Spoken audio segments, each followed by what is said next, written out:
पतराजपुर पंचायत अंतर्गत आंबसोरी ग्रामर अवसरप्राप्त आदर्श शिक्षक तथा आदर्श कृषक और समाजसेवी भ्रमरवर नायकों वियोग एक श्रद्धांजलि सभा साहित्यिक डॉक्टर भाग्यधर साहू अध्यक्षतार अनुष्ठित हो पूर्वतन विधायक अमर प्रसाद शतपथी जोगदे स्वर्गत नायक जड़े मिष्टभाषी और जड़े भल मनीष थिले बोली कही श्रद्धांजलि अर्पण करथिले।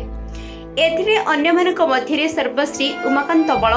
रवीन्द्रनाथ सामल, निरंजन दलई, रत्नाकर पंडा, केशर चंद्र दास, रामचंद्र सामल, महेश्वर बल, भगवान पंडा, सुशांत बेस्वाल,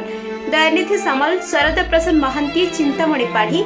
विलासचंद्र बारिक, अनंत देवदर्शी,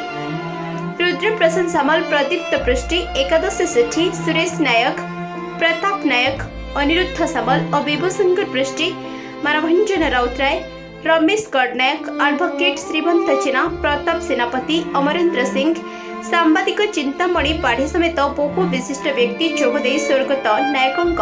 स्मृतिचारण पूर्वक श्रद्धांजलि अर्पण करथिले। स्वर्गत नायकों सान भाई विद्याधर नायक प्रारंभिक सूचना प्रदान करथिबा बेले धन्यवाद सहित समस्त कृतज्ञता जणाइथिले तांको पुओ अध्यापक विभूति भूषण नायक।